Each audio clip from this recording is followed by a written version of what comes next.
Mobil listrik mengancam industri spare part otomotif. Perkembangan mobil listrik dunia bukan hanya mengancam keberadaan industri mobil bensin, tetapi juga perusahaan spare part mesin mobil bensin. Meskipun saat ini jumlah mobil listrik di Indonesia masih sedikit, tetapi laju perkembangan mobil listrik dunia sudah tidak dapat dibendung. Penjualan mobil listrik dunia meningkat sangat tajam terutama di negara maju seperti Amerika, Eropa dan juga China. Bahkan di Norwegia jumlah penjualan mobil listrik sudah lebih banyak dibandingkan mobil bensin. Tahun 2020 tercatat lebih dari 50% penjualan mobil di Norwegia adalah mobil listrik murni atau EV. Beberapa negara sudah membuat kebijakan bahwa tahun 2030 penjualan mobil bensin akan dilarang. Bahkan Norwegia melarang penjualan mobil bensin di tahun 2025. Hal ini tentu saja membuat para produsen mobil merubah kebijakan produksi perusahaannya untuk secepatnya beralih ke produksi mobil listrik. Banyak sekali keuntungan mobil listrik baik dari sisi konsumen, produsen ataupun lingkungan.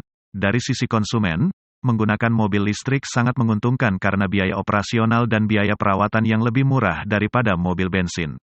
Diperkirakan bisa menghemat sekitar 70%. Dari sisi produsen, membuat mobil listrik jauh lebih mudah daripada mobil bensin. Biaya produksi mobil listrik juga lebih murah. Dari sisi lingkungan, mobil listrik tidak menghasilkan gas buang atau zero emission sehingga tidak mencemari lingkungan dan menurunkan jejak karbon. Itulah sebabnya hampir setiap negara mendorong warganya untuk segera menggunakan mobil listrik dengan cara memberikan banyak insentif bagi pengguna mobil listrik. Meskipun saat ini harga mobil listrik masih lebih mahal dari mobil bensin, tetapi dalam beberapa tahun ke depan diperkirakan akan sama atau bahkan lebih murah dari mobil bensin. Hal ini karena harga baterai yang semakin lama semakin murah, dan kemampuan jarak tempuh baterai yang semakin meningkat. Jika harga mobil listrik sudah lebih murah dari mobil bensin, maka tidak ada lagi produsen yang mau memproduksi mobil bensin. Secara otomatis maka orang akan dipaksa untuk menggunakan mobil listrik. Itu akan berlaku di seluruh dunia termasuk Indonesia. Mungkin hal ini akan terjadi dalam 5-10 tahun ke depan, atau bahkan lebih cepat. Keberadaan mobil listrik bukan hanya akan mengancam mobil bensin, tetapi juga akan mengancam industri di belakang mobil bensin, terutama industri spare part yang berhubungan dengan mobil bensin. Karena mobil listrik tidak menggunakan mesin pembakaran internal, secara otomatis semua spare part yang mendukung kerja mesin mobil bensin tidak akan digunakan. Saat ini ada ribuan spare part yang berhubungan dengan mesin pembakaran internal seperti di bawah ini. Komponen mesin mobil berbahan bakar bensin dan solar.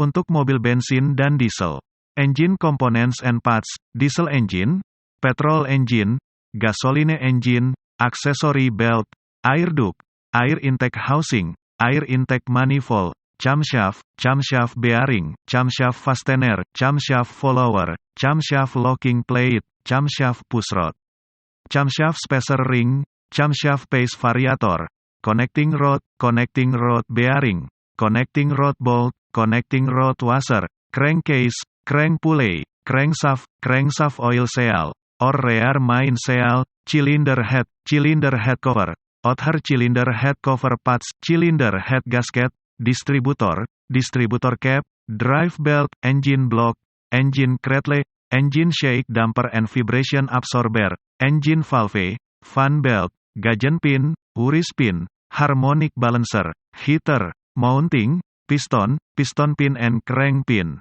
piston pin bush, piston ring and circlip, poppet valve, positive crankcase ventilation valve, PCV valve, pulley part, rocker arm, rocker cover, starter motor, starter pinion, starter ring, tappet, timing tape, valve cover, valve housing, valve spring, valve stem seal, water pump pulley, sistem pendinginan mesin, engine cooling system, air blower, coolant hose, clamp cooling, fan blade, fan belt, fan clutch, radiator bolt, radiator, fan, strut, radiator gasket, radiator pressure cap, overflow tank, thermostat, water neck o-ring, water pipe, water pump gasket, water tank, sistem oli mesin. Engine oil systems, oil filter, oil gasket, oil pan, oil pipe, oil pump, oil strainer, oil suction filter, sistem pembuangan mesin.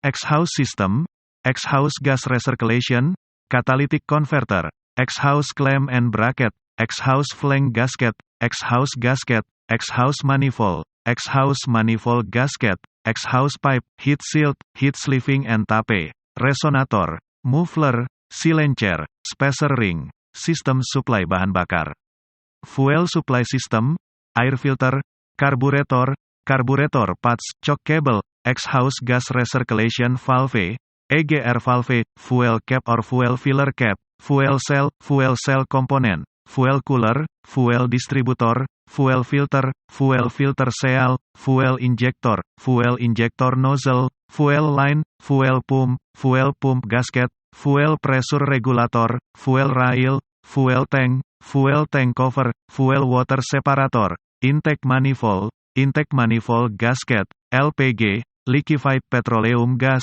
system assembly, throttle body, sistem transmisi, transmission system, adjustable pedal, axle shaft, bell housing, universal joint, outer belt, carrier assembly, chain wheel and sprocket, clutch assembly, clutch cable, clutch disc, clutch fan, clutch fork, clutch hose, clutch lever, clutch leaning, clutch pedal, clutch pressure plate, clutch soy, clutch spring, differential case, pinion bearing, differential clutch, speeder gears, differential casing, differential flank, differential gear, differential seal, flywheel ring gear, flywheel clutch, gear coupling, gear pump, gear ring, gear stick, gear lever, selection lever, shift stick, gear shifter, gearbox, idler gear, knuckle, master cylinder, output shaft, pinion, planetary gear set, rope shaft, drive shaft, propeller shaft, shift cable, shift fork, shift knob, shift lever, slave cylinder, speed reducer, speedometer gear, steering gear, torque converter, transaxle housing, transfer case, transmission gear, transmission pan, transmission seal and bonded piston, transmission spring, transmission yoke. Spare part tersebut tidak digunakan lagi dalam industri mobil listrik yang tidak menggunakan mesin pembakaran internal. Perusahaan yang saat ini memproduksi spare part tersebut terancam gulung tikar dan harus berpikir keras untuk merubah core bisnis mereka ke jenis industri lain.